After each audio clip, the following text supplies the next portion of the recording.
Muy bien, Juan 6:60, por favor. Juan 6:60. Leemos juntos. Dice, Juan 6:60.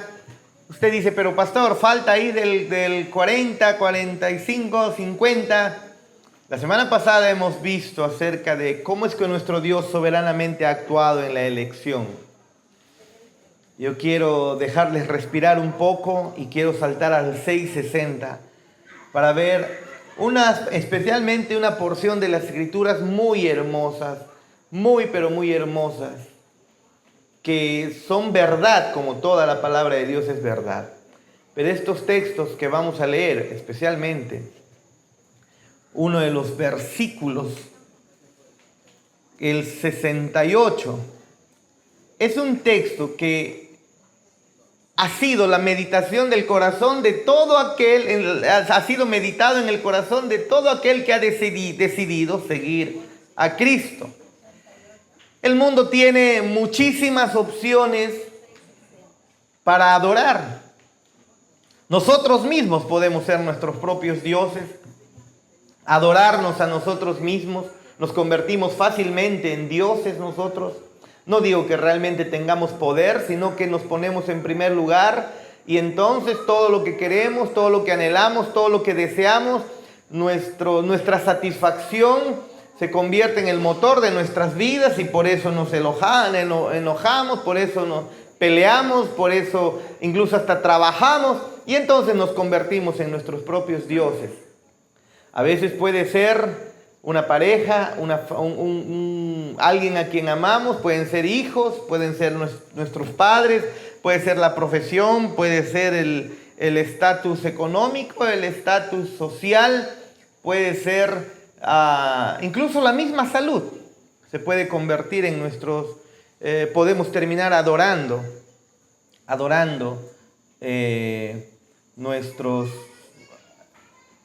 llegando a poner en prioridad todo ello antes que a nuestro Dios.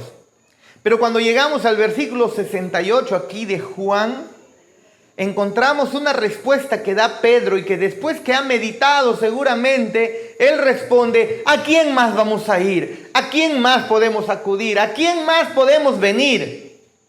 Si solamente tú tienes palabra de vida eterna, me suena el eco de este Salmos que dice, alzaré mis ojos a los montes, ¿de dónde vendrá mi socorro? Es decir, ¿quién más me puede ayudar? ¿A quién más yo puedo acudir? Parece lo que dice Pedro, ¿no? Solamente Dios es nuestro socorro, solamente a Él podemos acudir. Y estas palabras de Pedro tienen mucho eco en el corazón de aquellos que han creído en Cristo verdaderamente. Así que leamos por favor Juan 6:60, vamos a ir al 71. Dice el texto, al oírlas, las palabras, ¿no?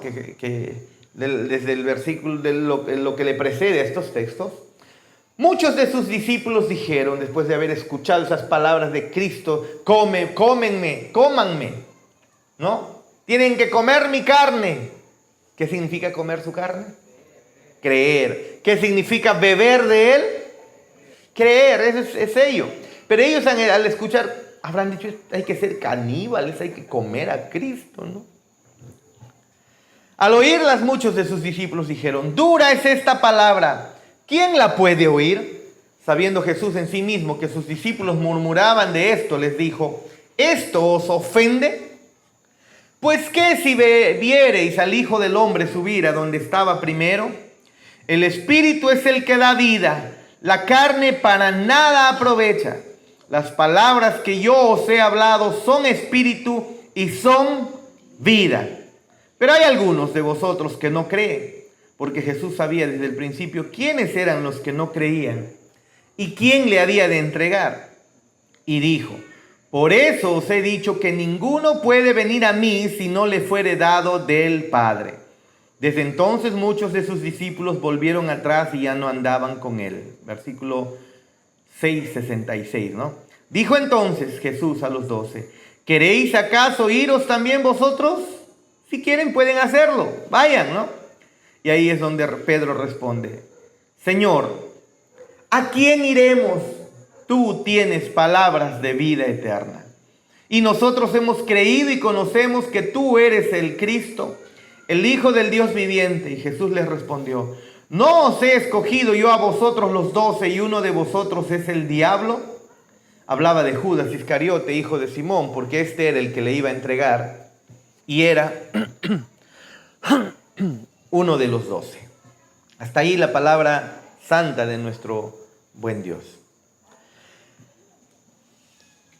Estaba meditando la semana pasada o cuando comenzó febrero y decía: falta 11 meses nomás ya para Navidad, ¿no? Ya se acerca otra vez Navidad, hermanos. Está muy cercano otra vez. Usted puede decir: no, falta mucho, pero hermanos, en realidad falta menos de lo que estamos pensando. Y estos adornos que hemos sacado muy pronto se van a poder, se van a volver a poner. Claro, estos que están aquí, que han quedado de la EBDB, van a ser sacados seguramente este miércoles en la noche, así que les pedimos que nos puedan ayudar, por favor. Pero ya se acerca Navidad, pero recordando esas épocas navideñas, ¿acaso cuando hemos estado en el Evangelio de Juan, hemos comenzado a observar el Evangelio de Juan, cómo es que comienza el Evangelio de Juan? ¿Cómo es que comienza Juan su carta? A comparación de Mateo, de Marcos, de Lucas, que lo que hacen es mostrarnos el nacimiento de Cristo, al menos la infancia, en el caso de Mateo y Lucas, especialmente comienza con textos que hablan acerca de su nacimiento, de la anunciación, en fin, y todo ello. Es decir, como que nos relatan la Navidad, ¿no? Nos relatan la Navidad. Encontramos nosotros que en Juan no encontramos un relato de Navidad, un relato navideño. Como comienza Juan 1:1 es: en el principio era el verbo. Recordándonos el Génesis 1:1, ¿no? En el principio creó Dios, y ahí estaba el verbo, los cielos y la tierra. Y aquí dice: en el principio era el verbo, y el verbo estaba con Dios, y el verbo era Dios. En Juan, yo les dije, Juan es más teológico, ¿no?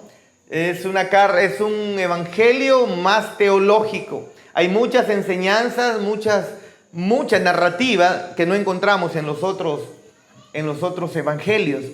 Pero en lugar de Juan tomar la Navidad y ponerlo dentro de su narrativa cuando comienza a escribir el Evangelio de Juan, su Evangelio, él lo que hace es entrelaza la historia de la Navidad y el propósito de la Navidad a lo largo de su Evangelio, hermanos. Él nos va a mostrar que ya nos ha mostrado la Navidad en Mateo, en Lucas, y ahora Juan lo que va a hacer es: yo les voy a dar la razón y el propósito de ese nacimiento, la razón y el propósito de esa Navidad, la razón y propósito que está conectado con el Evangelio. Por ejemplo, Juan, después de decir en el 1:1 que el verbo eterno era Dios, es decir, Jesús, el logos eterno de Dios era Dios, él escribe más abajito nomás, en 1:14 dice: y aquel verbo, aquel logos, aquella palabra de Dios se hizo carne y habitó entre nosotros, y vimos su gloria como del unigénito del Padre, lleno de gracia y de verdad. Y luego más adelante: y de su plenitud, de esa plenitud de él, tomamos todos gracia sobre gracia. La gracia que nosotros obtenemos de nuestro Dios está basado en nuestro Señor Jesucristo. De ahí Él es el manantial de gracia sobre gracia para nosotros. Así que Juan, lo que en vez de decirnos nació, en vez de mostrarnos la Navidad, nos dice que el verbo eterno se hizo hombre. ¿Y eso acaso no es Navidad? También es Navidad. Y de ese modo, entonces, al hacerse el verbo eterno, el logos de Dios, la palabra de Dios, al hacerse hombre, de esa manera el divino Hijo de Dios, la segunda persona de la Trinidad, que nunca tuvo origen, que nunca llegó a existir, que es eterno, es Dios, nos dice Juan. Era Dios, estaba con Dios, y ese Dios que estaba con Dios se hizo hombre. ¿Ve? Yo sé que ustedes, si han venido en la mañana, al menos un poco más ya se puede entender, porque en la mañana hemos hecho una pincelada pequeña acerca de la Trinidad, una pequeña pincelada. Él se hizo hombre, y cuando Él hizo eso, hizo visible la gloria de nuestro Dios de una manera que en el universo, nunca en todo el universo había ocurrido. Eso es lo que estaba ocurriendo. La gloria divina de Dios reflejada, manifestada en su Hijo. Solo Dios puede contener a Dios y Jesucristo es la imagen visible del Dios invisible. Y entonces Juan dice que Jesucristo nos muestra que en Él estaba lleno de gracia y gracia sobre gracia, y de Él nosotros tomamos todos de esa gracia sobre gracia. Pero también nos dice que Él es la verdad. Y maravillosamente Juan comienza a mostrarnos realmente lo que significa el nacimiento de nuestro Señor Jesús. Esa es la manera como Juan comienza a narrar la Navidad. Tal vez no lo hemos visto. El nacimiento de nuestro Señor Jesús. Dios Hijo, que también es Dios, nos dice Juan, y que estaba con Dios, nos dice Juan en su versículo 1, vino a revelar a Dios de una manera que nunca antes Dios se había revelado. ¿Y cómo lo hizo? Navidad. Al hacerse hombre. ¿Se dan cuenta? Y entonces ahí es de donde recibimos gracia sobre gracia. Miren lo que dice Juan 3, 16 al 17. Porque de tal manera amó Dios al mundo, que dio a su único hijo, o a su hijo único. Cuando lo dio, ¿cuándo fue que lo dio? Navidad. Pero ¿cuándo más lo dio? Viernes Santo. ¿Se dan cuenta? Juan nos está mostrando la razón de la Navidad, la razón del Viernes Santo, la razón incluso de la Pascua misma. Porque de tal manera amó Dios al mundo que dio a su Hijo único, para que todo aquel que en Él cree no se pierda, mas tenga vida eterna. Porque Dios no envió a su Hijo al mundo para condenar al mundo. Claro, la Navidad no fue para condenar al mundo, sino para que el mundo sea salvo por Él. La Navidad es salvación, y de eso trata. Juan nos lo está mostrando claramente, hermanos. Bueno, no tan claro. Necesitamos meditar y conocer mucho más la revelación de nuestro Dios, ¿no? ¿Se acuerdan ustedes cuando Jesús fue interpelado, fue interrogado por Pilato? Se presenta ante Pilato y Pilato le dice, ¿acaso tú eres rey? ¿Tú eres rey de verdad? Y Jesús le responde, tú dices que soy rey. Yo para esto he nacido y para esto he venido al mundo. Es decir, este es el propósito de mi encarnación. Este es el propósito de la Navidad. Este es el propósito. ¿Y cuál es? Para dar testimonio de la verdad. Todo aquel que es de la verdad escucha mi voz, dice luego en Juan 18:37, que llegaremos en algún momento. Ahora, ¿cuál fue el efecto de la verdad que Jesús testificó con sus palabras y con toda su persona? En Juan 8:31 nos dice, si ustedes permanecen en mi palabra, las palabras que Él testificó, lo que Él dijo, serán verdaderamente mis discípulos y entonces conocerán la verdad y la verdad los hará libres. Así que el significado de la encarnación de nuestro Señor Jesús es justamente esto. El Hijo de Dios vino al mundo para dar testimonio de la verdad de una manera que nunca antes se había dado. Y Jesús está revelando al Padre de una manera que nunca antes se había dado. Y en Juan 14:6 incluso nos dice, Él es el camino, Él es la verdad, Él es la vida. Y el objetivo al Él entregarse entonces como la verdad al mundo es darnos libertad. Eso es. Conoceréis la verdad. ¿Y qué dice? Y la verdad te libertará. Yo soy bien olvidadizo, no sé con quién conversaba, pero estoy seguro que en algún momento dije, es liberador conocer a Cristo. Es liberador vivir para Cristo. Es liberador querer agradar solamente a Cristo. Es algo que nosotros en el día a día olvidamos. Y constantemente estamos queriendo agradarnos a nosotros y la angustia entra terriblemente. Como un pequeño infierno en el corazón cada vez que nosotros dejamos de querer agradar a Dios y queremos agradarnos a nosotros mismos. Si queremos agradarnos a nosotros mismos, queremos entonces, qué sé yo, no sé, no me queda bien este pantalón y estoy frustrado. No me pagaron como yo quería y estoy frustrado. El chico no me mira como yo quiero y ya estoy frustrado, o ya están frustradas. No le salen las cosas como quieren y estamos frustrados. Qué liberador es ver solamente a Cristo y querer agradar a Cristo, hermanos. Es liberador. Conocer la verdad, las palabras de Dios que son vida, conocer a Cristo nos hace libres. Libres de la culpa y del poder del pecado. Libre de la muerte, de la ceguera y libre del juicio. Pero eso solamente lo entendemos a través de sus palabras, las palabras que Él ha dejado. Algo le están haciendo al gatito, creo que están. Era broma, hermanos, ¿sabes? A mí no me gusta maltratar animales. Era broma nomás.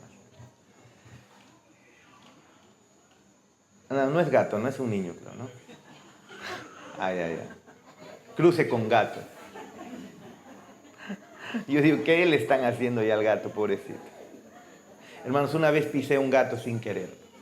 Una semana no he dormido, hermanos. De verdad, mi corazón estaba destrozado. Creo que soñaba en la noche que el gato con su camión me atropellaba.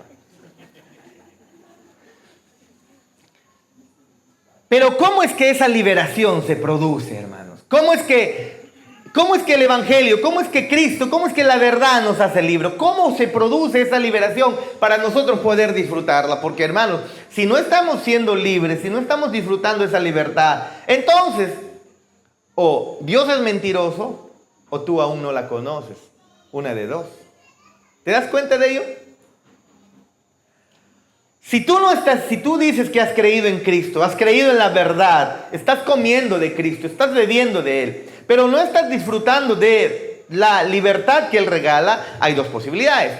O tú no conoces de Cristo, que es terrible, o Dios es mentiroso.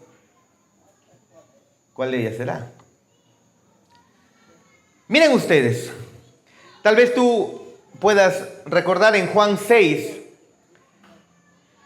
cuando Jesús al descender del cielo cuando Él ya se encarna, Él tenía previsto morir. Él claramente dice que Él vino a morir. Jesús nació para morir. Vino para vivir una vida perfecta, vino para vivir una vida sin pecado, vino para mostrarnos una vida de entrega y luego vino para morir por nosotros, viles pecadores.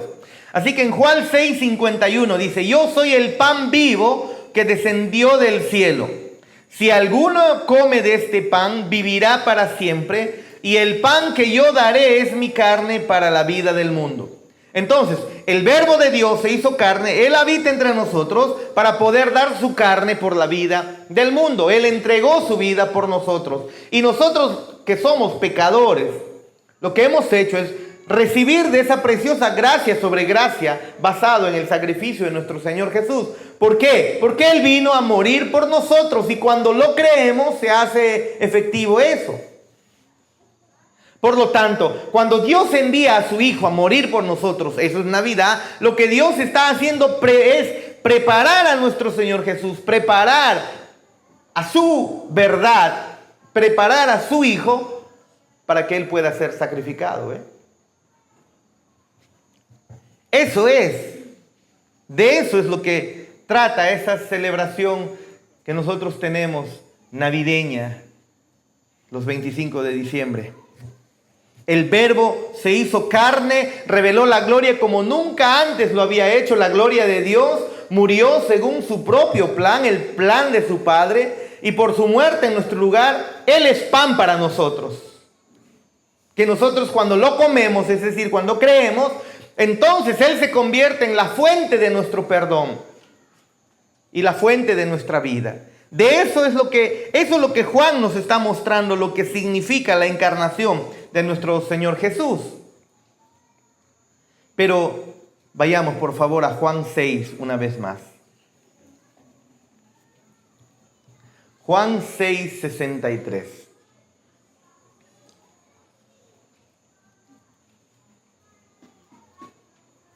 Y el versículo 68 son dos de los textos que vamos a tener en mente en esta noche. Versículo 63 dice, el Espíritu es el que da vida, la carne para nada aprovecha. Las palabras que yo os he hablado, ¿qué son? Espíritu y son vida. Luego, ¿qué más? En el versículo 68 dice, Jesús dijo a los 12, ¿también ustedes quieren irse? Simón Pedro le respondió, Señor, ¿a quién iremos? Tú tienes palabras de vida eterna, y nosotros hemos creído y sabemos que tú eres el Santo de Dios. Después de que sus discípulos se habían regresado, después que ya no estaban andando con él, porque él tenía muchos discípulos, y aparte de los apóstoles tenía muchos discípulos, pero muchos de ellos al escucharle hablar a Jesús, no entendieron las palabras de Jesús, como la mujer en el pozo. Yo te doy agua verdadera, le dice Cristo, pero si no tienes balde, ¿no? Tienes que volver a nacer. Pero ¿cómo se puede volver al vientre de la madre? Dice Nicodemo. No estaban entendiendo, aunque gracias a Dios observamos que Nicodemo pasó un tiempo y él entendió. Y el viento sopló sobre su vida, ¿no? Pero aquí hay muchos de los discípulos que no habían entendido absolutamente nada. En el versículo 63, recuerden, Jesús dice, las palabras que yo os he hablado son espíritu, las palabras que yo he hablado son vida. Y el 68, Pedro le dice, tú tienes palabras de vida eterna. Miren estas dos declaraciones y cómo estas dos declaraciones se relacionan con la palabra de Dios, con el Logo de Dios hecho carne, con la entrega de su carne para que el mundo sea salvo por él y con el Espíritu que luego dice el texto que da vida. Así que, ¿cómo es que Jesús te ofrece vida ahora mismo? ¿Cómo es que Él nos puede dar vida ahora mismo? Y cómo la encarnación de Cristo, la muerte de Cristo, la encarnación de Cristo, la muerte de Cristo y las palabras de Cristo y el Espíritu de Dios trabajan juntamente para nuestra salvación, trabajan para el perdón de nuestros pecados y trabajan para la vida eterna. ¿Cómo está funcionando todo eso? Es necesario que nosotros podamos respondernos. Necesitamos entender. Una vez más les dije, Juan es el apóstol que ya avanzó en años y él tiene un entendimiento más teológico, más profundo de las cosas. Está anciano, ya caminó bastante con el Señor y ahí escribió todo esto. Escuchen, en el versículo 65, nadie puede venir a mí si no le concede el Padre. La semana pasada veíamos que el nuevo nacimiento es antes que la fe. Aunque, hermanos, hay que aclarar esto. Pareciera que son dos eventos como si se darían de manera rápida, así, casi instantánea. Porque cuando es predicada la palabra de Dios, es la palabra de Dios la que te trae vida, o el Espíritu Santo al ser predicada la palabra de Dios te da vida. Y luego automáticamente, al instante, no sé, escuché alguna vez a un teólogo decir, pareciera que ocurre esto en fracción de segundos, y eso es lo que nos lleva a pensar en la confusión de que primero hay que creer y después hay que nacer de nuevo. Pero no, lo que ocurre es que primero naces de nuevo y luego crees, pero eso está ocurriendo como que en fracciones de segundo, así, ¿no? Pero el versículo 65 dice, nadie puede venir a mí si no le concede el Padre. Luego el versículo 26 dice, después de esto muchos de sus discípulos se apartaron de él y ya no estaban andando con él. Cuando el Señor Jesús comienza a hablar y a afirmar y confirmar la soberanía de nuestro Dios sobre los pecadores que están muertos, que vienen a Jesús, automáticamente se crea una crisis. Comienzan a enojarse aquí los discípulos. Yo recuerdo que eso pasó hace mucho tiempo aquí en la iglesia, 2014 prácticamente. Se comenzó a predicar la soberanía de Dios en la elección, en el llamamiento, la gracia irresistible. Y hermanos, esta iglesia que estaba llena se fueron. Yo recuerdo claramente que pasó eso. Muchos comenzaron a enojarse, a alejarse, a irse, y muchos lastimosamente están en el mundo. Bueno, casi todos creo. Pero miren ustedes, después de que nuestro Señor Jesús comienza a hablar acerca de la soberanía de Dios en la salvación, es decir, tú no eres responsable de tu salvación, qué bueno que no seas responsable de tu salvación, En el versículo 66 claramente dice que muchos de sus discípulos no les agradó nada de esto. Comenzaron a irse, se apartaron. Una crisis. Empiezan a surgir objeciones en nuestras mentes. ¿Cómo es posible que yo no pueda hacer nada para yo salvarme? ¿Cómo es posible que ninguna de mis obras buenas sirven para yo salvarme? ¿Te has dado cuenta que no nos agrada, que nos gusta, que nos digan malos? Si por ahí escuchaste una conversación donde justamente están diciendo, oye, ¿sabes? Manuel es una mala persona. ¿Cómo tomas tú eso? El día que viene a Tasty Hot, ¿qué nomás le haría a su comida? No nos agrada la idea de que nosotros somos malos.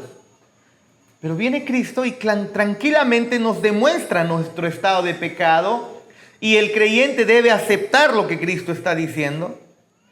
Y luego, no hay nada bueno en ti para que puedas ser salvo. Solamente puedes ser salvo si realmente el Padre es el que te trae y te da vida y te regala salvación y te regala nuevo nacimiento. Y entonces comenzamos a confundirnos, ¿no?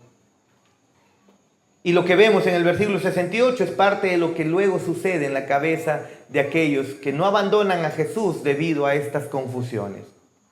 Después que escuchan, está medio complicado esto, pero la verdad, en el versículo 68, la mente de Pedro, ¿no?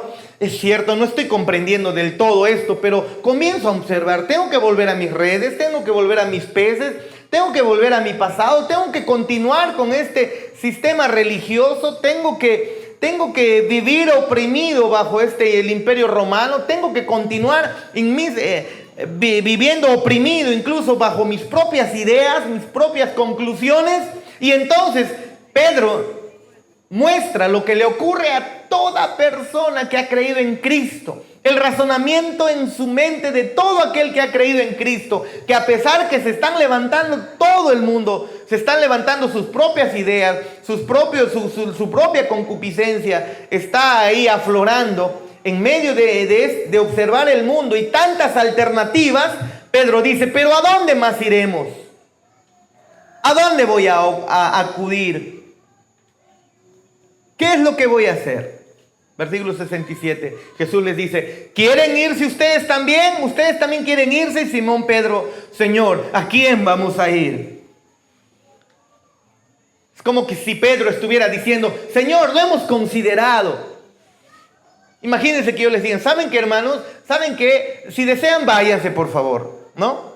Y ustedes dirían, pues me voy a escuchar a este otro mejor predicador. Pero Jesús les estaba diciendo esto. ¿Les aburre, les incomoda lo que yo les estoy diciendo? Si quieren, váyanse, váyanse. Prácticamente los expulsó, los botó. ¿Quieren irse ustedes también? Le preguntó a sus discípulos.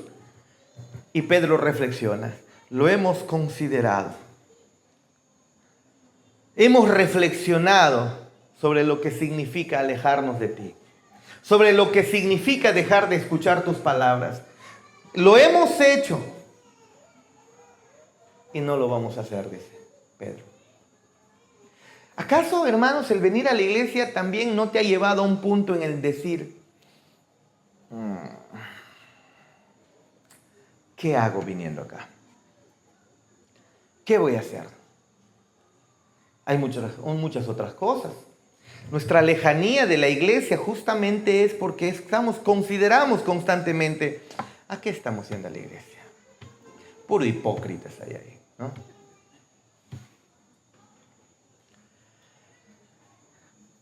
Jesús le pregunta a ellos, ¿ustedes también se quieren ir?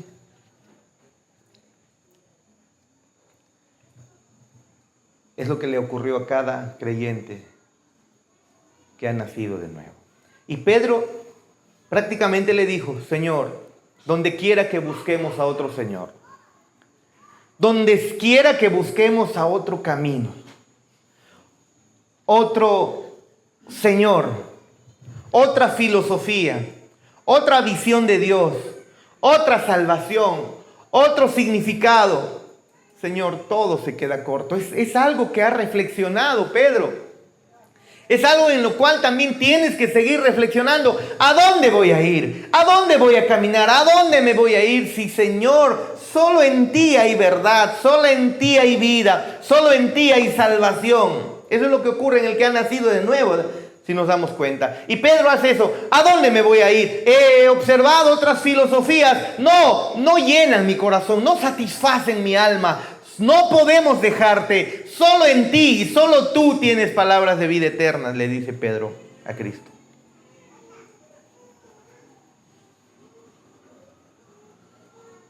Iremos a los que niegan la soberanía de Dios y dejan en manos de los pecadores la tarea de resucitar de entre los muertos y darse vida espiritual y convertirse en los creadores decisivos de su fe, como hay muchos otros.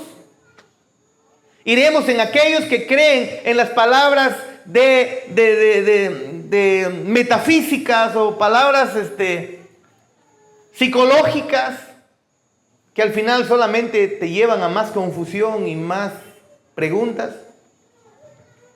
Iremos en aquellos que creen que tienen el poder de manipular a Dios.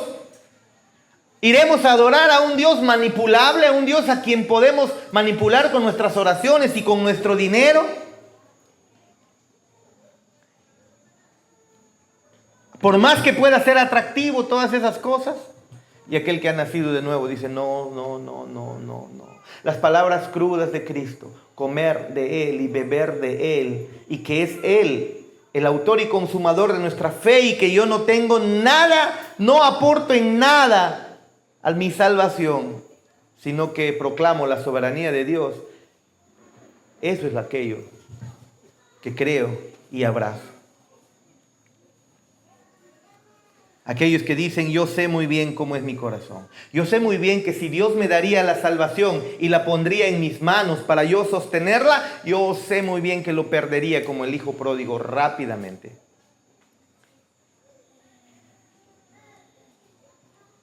¿A dónde entonces vamos a ir?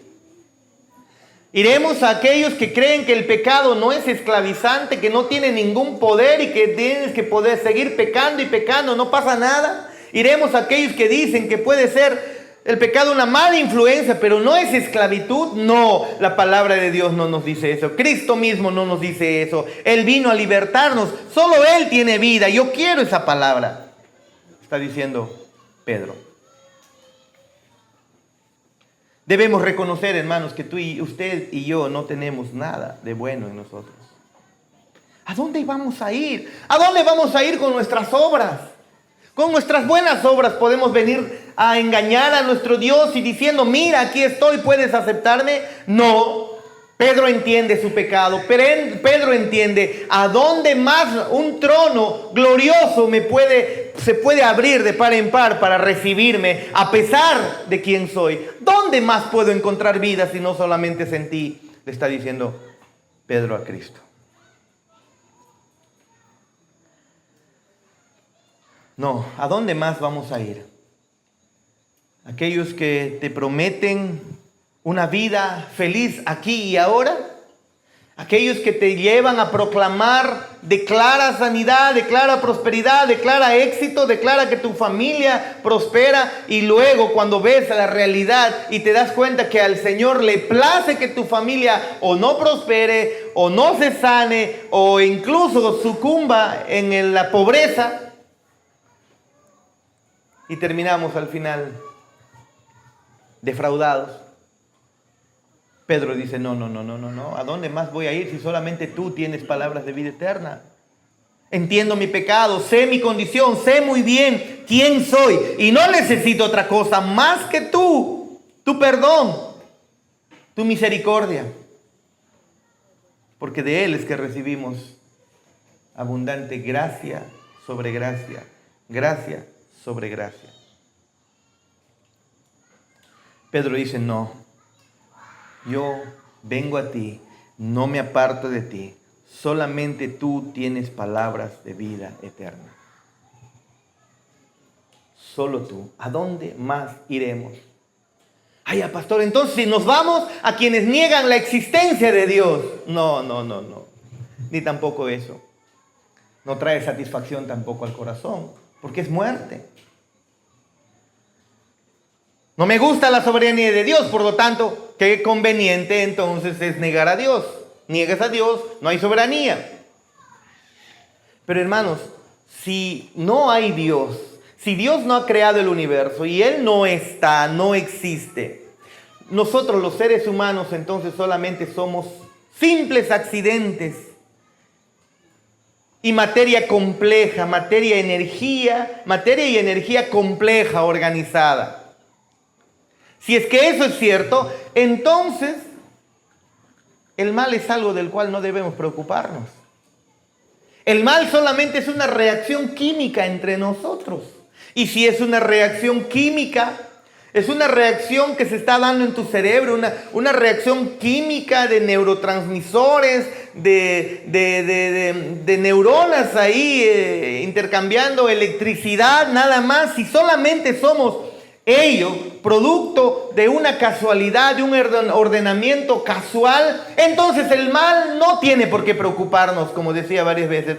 Vamos y matemos a quien sea y no pasa nada. ¿Por qué tendría que pasar? ¿Por qué tendríamos que tener culpa? Si no hay Dios, la vida no tiene sentido. Puedes matar a quien sea. Pierde todo su significado, la misma vida, ¿te das cuenta?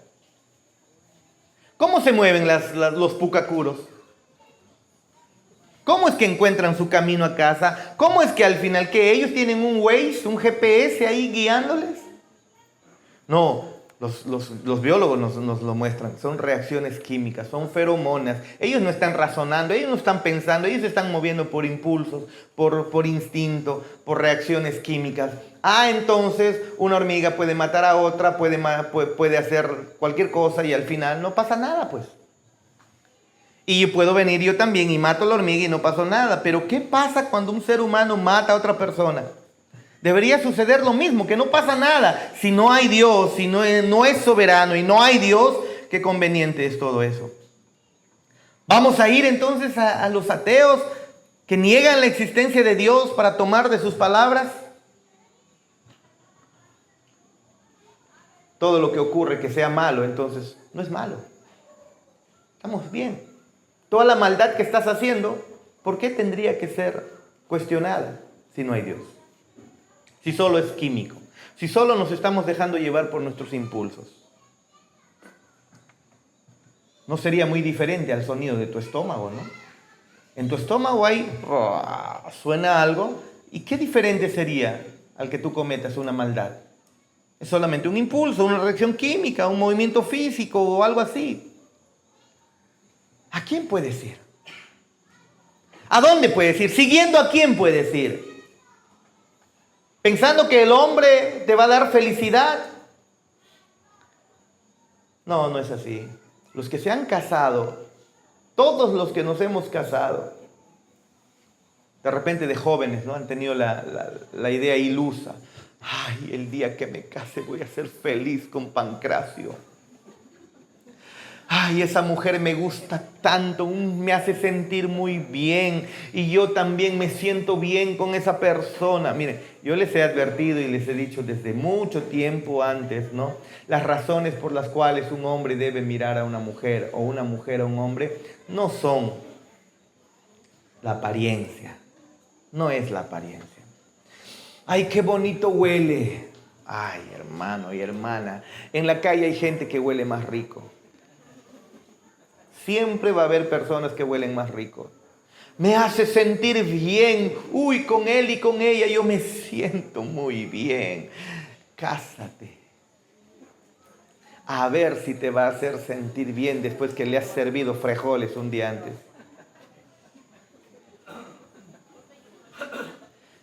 A ver si te va a hacer sentir bien el día que vengas sudado del trabajo. A ver si te va a hacer sentir bien. Vamos a echar agua por acá, hermano. Están divulgándose. Que se apague el fuego. A ver si te va a hacer sentir bien el día que viene cansado, cansada de estar todo el día con los niños o con el trabajo. A ver si te va a hacer sentir como fue al principio. No, no te va a hacer sentir bien. Ahí vas a encontrar que en el trabajo hay personas que te hacen sentir mejor que en casa. Vas a encontrar mujeres, varones que son más guapos, más cuidados, más cuidadas y que tienen palabras más dulces. Tú en mi casa en la casa tú no me das palabras dulces. Mira mi jefe, qué lindo me trata. No son las razones por las cuales nos casamos, recuerden, por favor.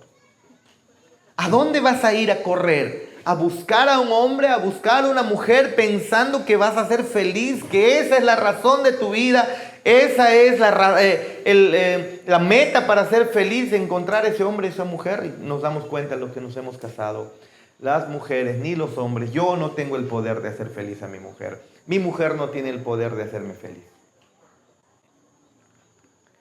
¿Sí o no, hermano Manuel? Responda con cuidado.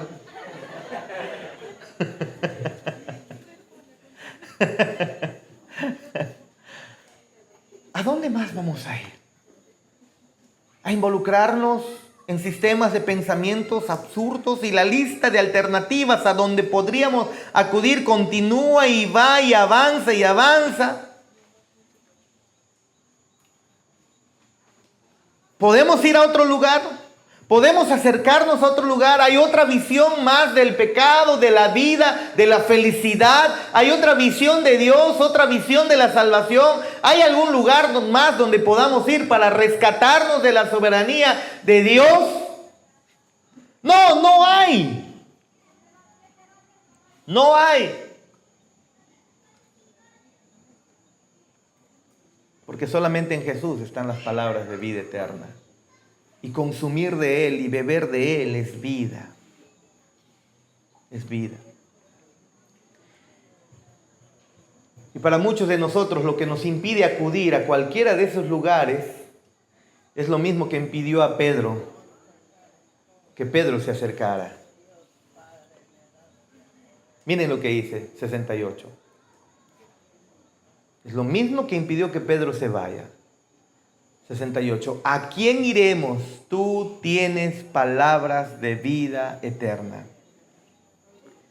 Solo tú. Pedro es como que Pedro estuviera diciendo, ¿no? Está bien, entiendo que mis problemas no se están solucionando. Ahorita mis problemas no se solucionan. Los problemas, más bien, al seguir a Jesús muchas veces se multiplican. ¿Sí o no? Pero a pesar de eso, a pesar de que mis problemas temporales no se han solucionado, aún así, Jesús, yo sé que solo en ti hay vida. Yo sé que solo en ti hay palabras de vida eterna. Yo sé que tú eres Dios. Y yo sé que el servirte es la verdadera vida. Es cierto. Venir a Cristo no te va a solucionar tus problemas temporales. No, a quien se le ocurra decir, ven a Cristo para que seas feliz. No, es como si yo te diría, cásate para que seas feliz. Yo sería un mentiroso. Cuando te casas no vas a ser feliz. Dante, escucha. ¿No quieres casarte? Grábenlo, por favor, después.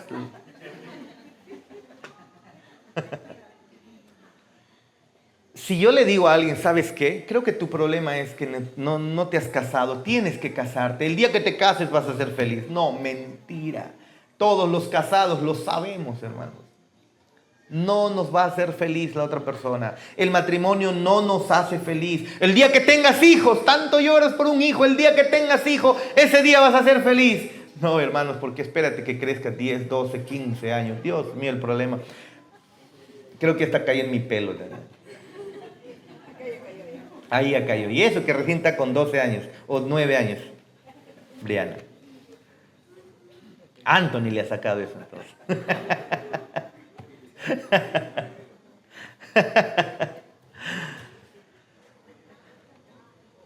Y Pedro dice, ¿a quién iremos? Tú tienes palabras de vida eterna. Nadie más habló como tú.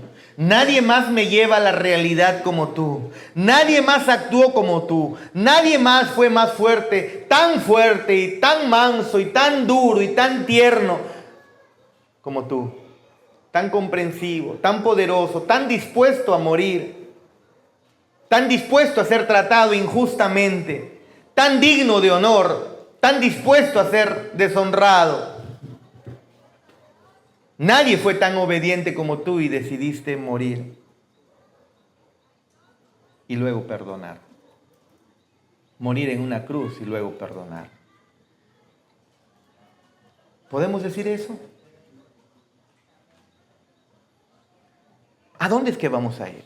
¿A dónde estás yendo para satisfacer tu vida, para satisfacer tu alma? ¿Estás esperando en hombres? ¿Estás esperando en mujeres para satisfacerte? ¿Estás viviendo como te da la gana, como la visión que tú has creado en tu mente, fuera de lo que las Escrituras dicen? ¿A dónde más vas a ir? Pedro dice, no quiero ir a ningún lugar. Solamente quiero venir a ti, Cristo. Solo tú tienes palabras de vida eterna.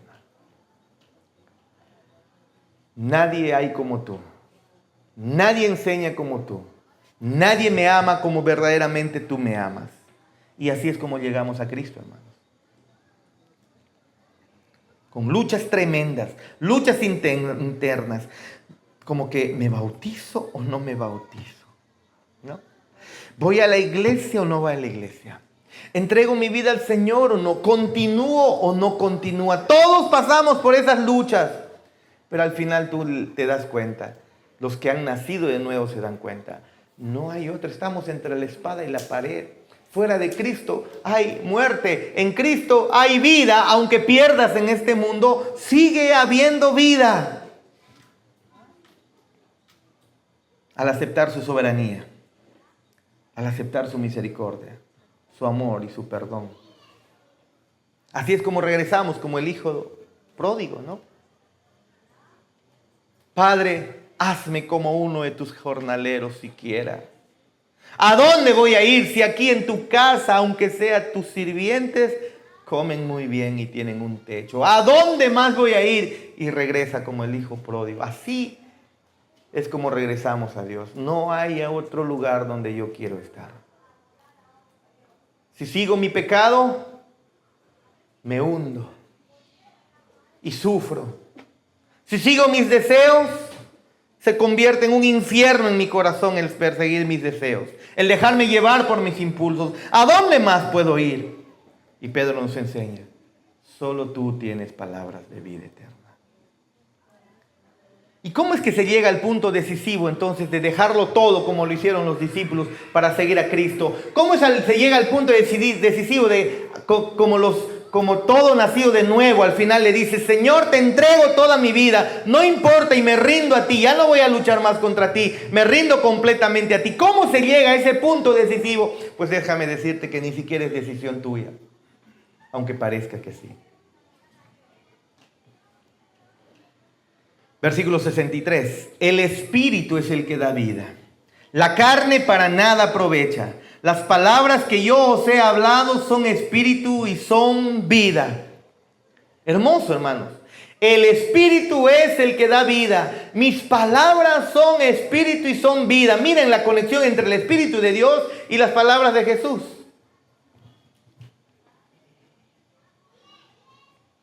Cuando llegas a decir, no quiero otra vida, no quiero otro mundo, no quiero otro Salvador.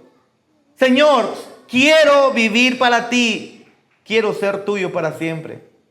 Lo que te lleva al punto de decidir, quiero ser tu hijo, de decir, quiero ser tuyo para siempre, no es otra cosa o no es otra persona más que el Espíritu Santo. Es Él el que te lleva al punto de decir eso. Y el instrumento que Él está utilizando son las palabras de Jesús. El Espíritu da vida. ¿Y qué dice Cristo? Mis palabras son espíritu y son vida. Por eso es necesario que vengas a la iglesia siempre. Pastor, no estoy entendiendo mucho. No importa, sigue, haz tu esfuerzo. Te cuento, la mayoría de los que están acá, desde el 2014, recién hace unos añitos, un año algunos, 2 años otros, 3 años algunos, desde el 2013 recién lo están entendiendo. Pero han sido perseverantes. Y algunos quieren entenderlo, ni bien lo escuchan, ¿no? Aunque el Señor soberanamente puede permitir y está permitiendo que eso ocurra para muchos. Es el Espíritu el que da vida, a través de sus palabras que son espíritu y son vida. El Espíritu Santo trabaja a través de las palabras de nuestro Cristo, iluminando nuestra mente, iluminando nuestro corazón para que lo veas como lo que es el tesoro escondido en ese campo. Por eso, ¿a quién iremos? Dice Pedro. Solamente tú tienes palabras de vida eterna. Y cuando entendemos eso, entendemos que solamente en Él hay vida. Y entendemos que su nacimiento, la gloria de su nacimiento y la gloria de su muerte fue al final por nuestros pecados. Entendimos que Él, a través de su vida y su muerte y su sepultura y su resurrección, está trayendo vida a nosotros después de haber perdonado nuestros pecados al derramar su sangre en la cruz. Es el Espíritu el que trae vida a través de las palabras de Jesús. No dejes de escuchar las palabras de Jesús a través de su palabra. ¿A dónde más acudiremos? Que en esta noche oremos una vez más al Padre y le digamos: Padre, estoy observando mi vida, estoy meditando en mi caminar y me doy cuenta que no puedo volver. Volver es tonto.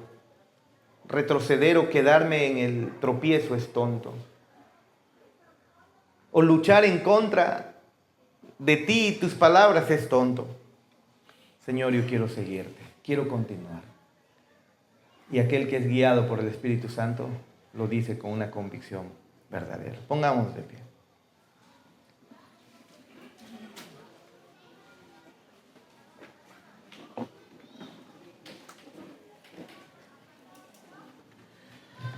A ver, comienza a meditar.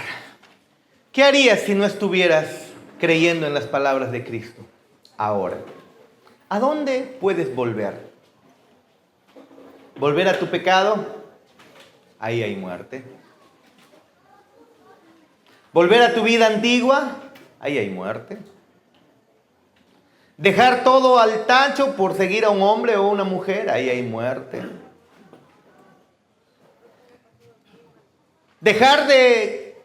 Dejar la soberanía de Dios y su obra de salvación que te la ofrece para tu vida por seguir lo que tú crees, lo que tú piensas, déjame decirte, ahí hay muerte. Y tú mismo lo sabes.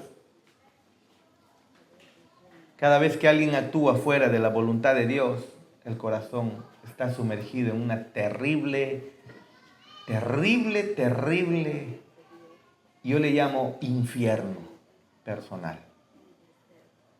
Y solamente viniendo, aceptando la soberanía de Dios, la vida que Él da, creyendo en Él, aceptando su voluntad, arrepintiéndonos de nuestros pecados, solamente ahí es donde encontramos verdadera vida y vida eterna.